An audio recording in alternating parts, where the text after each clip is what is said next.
Well, hello, my friends, and welcome to Sigi Air. Today we're in Mahuro, on the Marshall Islands, in the little island of Mahuro. And we are going to Micronesia. And but the important thing about this flight is that I'm going to showcase here the Tobii Eye Tracker 5. Now, I am currently looking at the whole airport using the eye tracker. And it looks okay. And inside the cockpit, it also looks like it's moving all right. And we'll see how it performs throughout the flight. But before that, I want to give you a sense of what I had to do to install the eye tracker and get it working and all of that. Now, I've seen other YouTubers using the eye tracker, or rather than promoting the eye tracker. It's a couple of months ago, and a couple of other ones were as far as 6 months ago. And I was looking at them, and I want to kind of give you an update from my perspective because I decided to get it, but however, I'm turning down any type of promotional rewards from the company. So I'm not accepting any promotions, or I'm not accepting the eye tracker as a reward or a payment, if you want to call it, for doing this review. I want to give you my clear opinion about this, and so you have a sense of how it performs, and more importantly, how is it useful in Microsoft Flight Simulator. I know that there are other gamers out there that use it for first person shooter type of games and all that, and apparently it a lot of people like it for that, and you could see how they would like it because you look at something and then you shoot and then they're there. It's very useful. All right, so why don't I just go over a couple of things while I get the TBM 850 started here. This is our continuing flight around the world in the TBM 850, and we are in the Marshall Islands and the little island of Mahuro, or Majuro. So, a couple of things. So, the Eye Tracker 5 was on sale, or is on sale at this point. I believe that it's still on sale for $254, down about 45 or so dollars from the manufacturer's suggested retail price of $299. Now, that's a pretty steep price. So for that price, from my perspective, it better be a great hardware addition to my Microsoft experience here, and it has to be useful to do things like YouTube videos and things like that. But for the average simmer out there that doesn't do it, that's not a content creator, how is this going to enhance their experience? And is it worth the price you're paying for this? All right. So the other thing is that let me go through my experience in installing and setting up the eye tracker. The eye tracker came in with, as you can see here, fairly simple instructions. So, from my perspective, I want to have, when I get something and their instructions to it, I want them to be as simple as they can, in giving you how you set up the product and things like that. I want to be able to have Sigi do it, and Sigi's attention span is very, very limited. So it better be simple. So as you can see, it's very simple here. Now maybe too simple because I'll tell you, when they say you just plug it in and it downloads the necessary files or whatever, it didn't in my case. So I wish they had additional information that you can go and look for the necessary files and necessary drivers to install it. So I had to do, I had to do extra Google searches and things like that and go to their website, and I finally got the couple of files that I needed, and I downloaded the files and installed the product. Now you also have to go through this, so that was a little bit more effort that I really wanted to do on this particular thing. So the other thing is that you also, once you install it, you have to calibrate it. Let me show you where it goes. It's fairly simple. It goes right at the bottom of your monitor, and then you connect to a USB port. They have an extension just in case your computer is far away from your monitor or whatever. That's useful. So once I installed it, and that was I set it at the bottom of the monitor. That was fairly simple. Then you have to go through this calibration process. Now that was a little bit more that I wanted to do. It was a little bit more frustrating than I expected. I expected some level of frustration. Maybe I wasn't expecting a level of frustration, but I experienced a level of frustration that was not necessary. And as you can see, I'm using it right now, and it moves around okay. But the calibration process, you have to look at a couple. It presents you a dot where you have to look at the dot, and you have to wait until the dot explodes. And the dot appears at 3 different parts of your monitor. There are 2 on the top, and left and right, and you have to look at the left one explode, look at the right one explodes, and then look at the bottom one explodes. After that, it completes the calibration. But in my case, the 2 top dots exploded, but not the bottom one. So what happens if after a while it just says we couldn't complete the calibration? So I was like, oh geez. So I had to do it, repeat that several times, and it couldn't complete the calibration. So I finally gave up and said, well, let me see how the product does anyway without completing the full calibration. Now as you can see, it does okay. When I look around, and it does follow my head movement and my eye movement. It's also part of your once you go into Microsoft Flight Simulator, you go to the options and control options.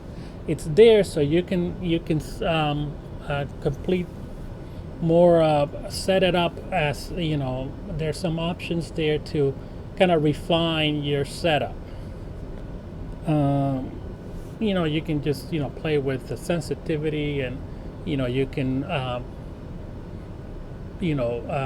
control eye movement versus head movement and things like that. So I spent some time doing that, and so far here it's doing pretty well.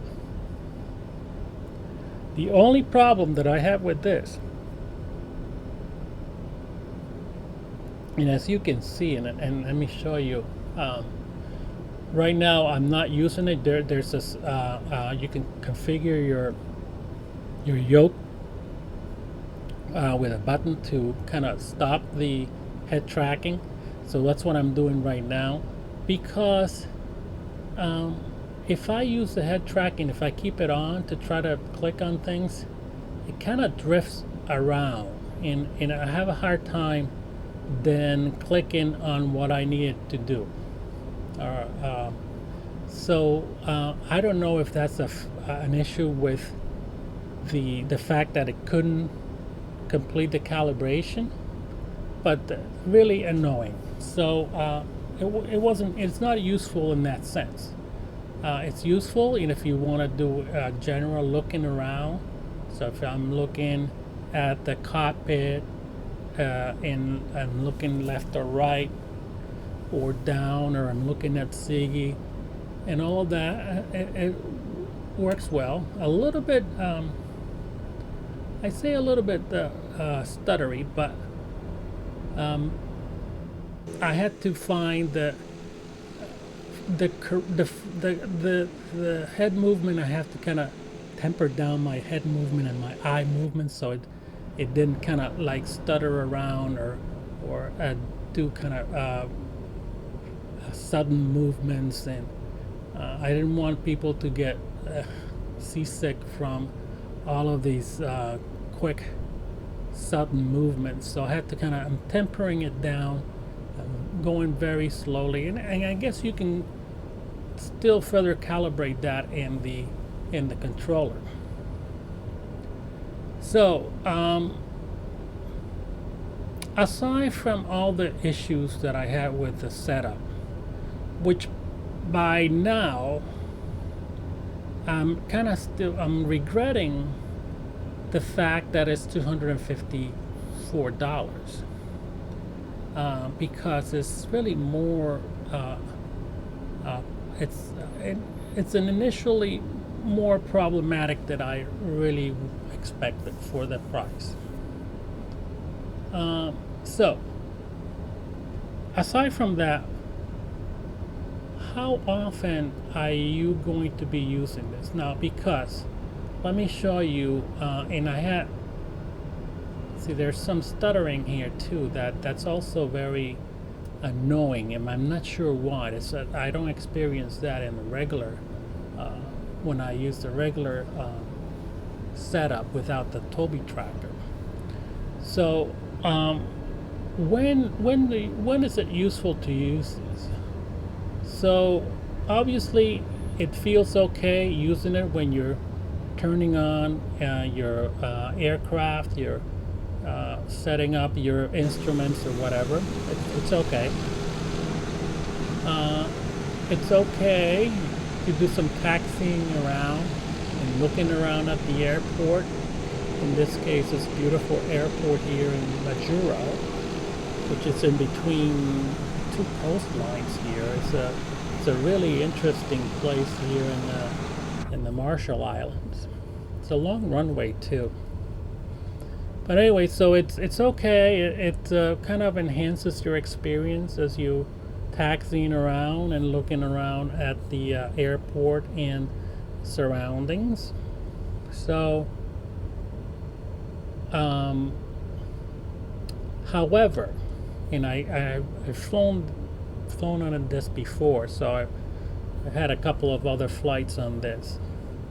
I did find the experience, as you can see, and I'll try to minimize this because it really wasn't. I don't want to produce some problems with your when you're looking at this. I don't want to drive you crazy on it. It's really not useful when you're taking off or when you're landing. So especially if you're encountering some turbulence as you take off or land, and you're doing head movements, and then your plane is moving around, it becomes too much. It's overwhelming. So I have to turn it off at those times, and I'm going to try to keep it on here and try to be careful with my head movement. And I also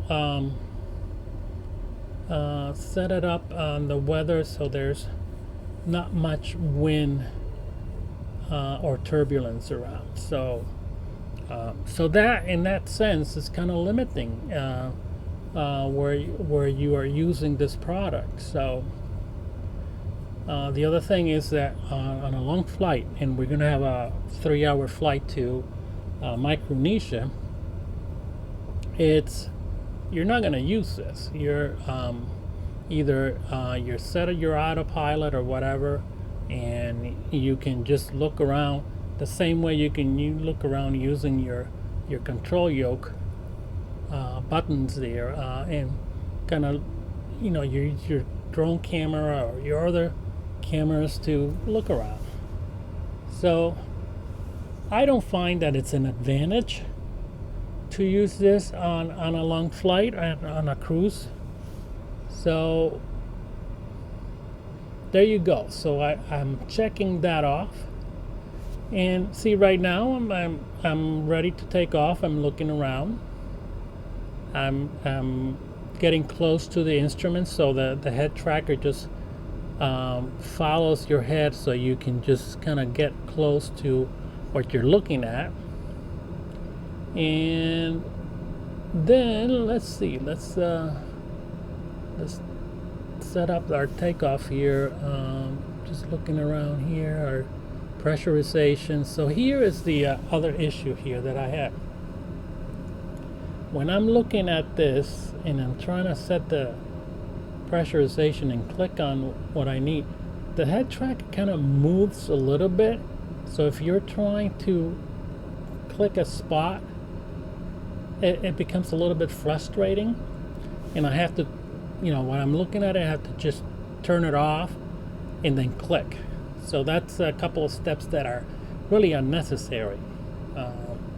While you use the head tracker to do it and then turn it off to click where you need to, why can't I just look at it and be able to maintain that glaze and do what I need to do? So I don't see any advantage here for that. So also when I'm looking up, and again, I don't know if this was an issue with the initial calibration, but it just kind of like the view turns down. I can't keep up the view of the lights. It keeps dropping down on me. So a little bit, I kept having to keep turning my head up to try to keep that spot on the lights. So all right, so let's take a look at our takeoff here. So yeah, so far you're taking off, you're looking around. It gets a little bit, sometimes it gets a little bit, you get a little bit distracted, so you have to make sure that you correct for that. And all right, so I'm keeping actually I'm having turned it off now. I'm turning it on again and looking around. But for the takeoff, I just disabled it. All right, so there's a little bit of aircraft movement here, and I'm trying to maintain a kind of steady glaze so it doesn't add up. Doesn't add to the movement of the plane. Alright, so when I'm outside in the outside view, I can kind of take a look, and I can look back and front, and I guess that works okay. The same way it does okay when you're in the cockpit and you're trying to look as you are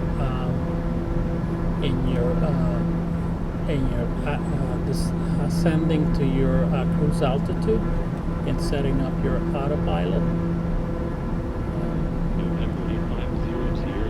So in this particular flight, it's not much of an issue with the turbulence. It's just keeping it okay.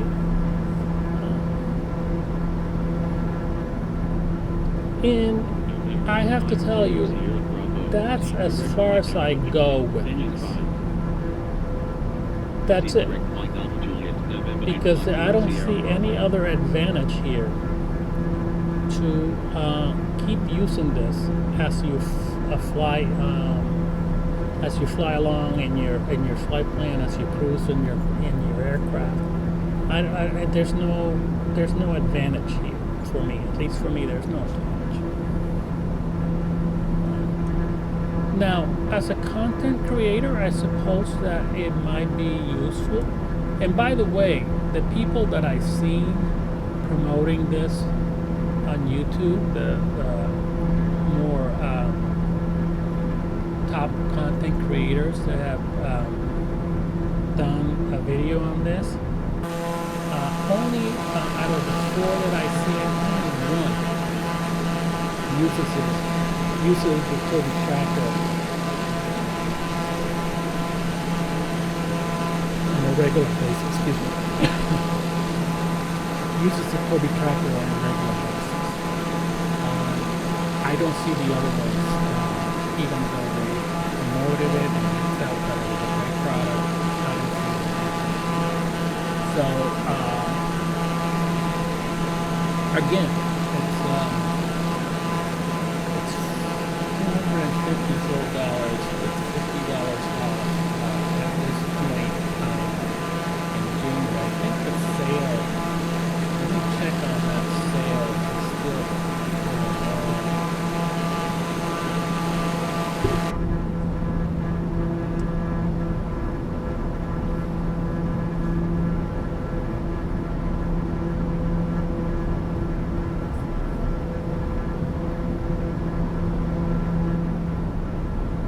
Yeah, it's now they changed their regular. Let me show you over here.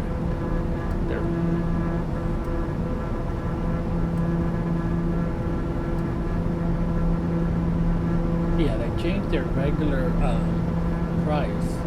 That was $299, and they have it on sale 15% off for $237.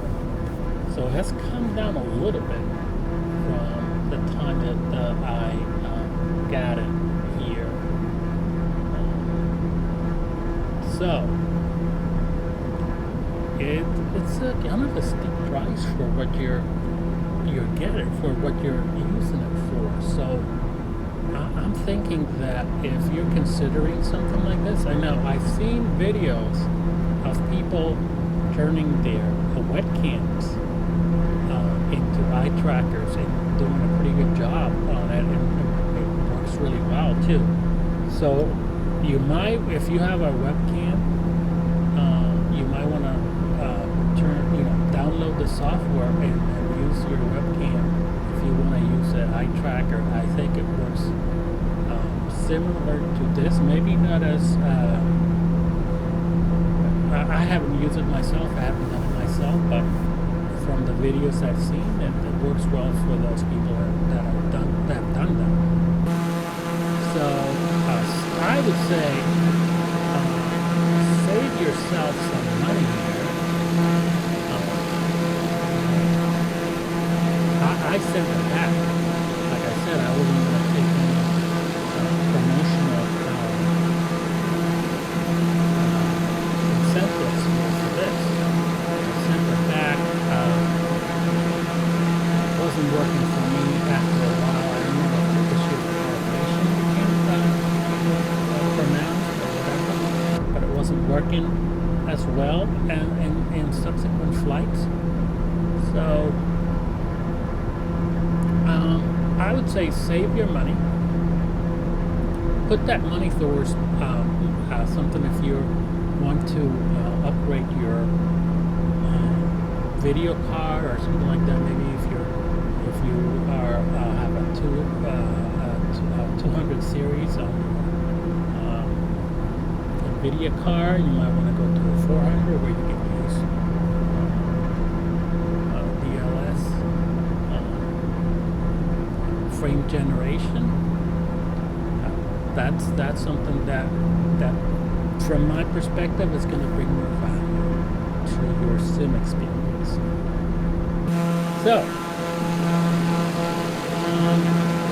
So that's it, my friends. That's all I have to say about this. Like I said, I was going to give you an unbiased opinion about this, not influenced by a promotional incentive from Tobii. So, what do you think, see? See, right here, it sometimes it gets a little bit wild, and you have to. That's the other thing. You have to be mindful of your head movements, so you don't get dizzy from this. And again, especially when there is some turbulence. So you can right here. You can go ahead and change the sensitivity on these. So the first one is eye versus head tracking ratio. So you can favor your head movement versus your eye movement, your eye tracking responsiveness, the head tracking sensitivity, and the pitch and yaw.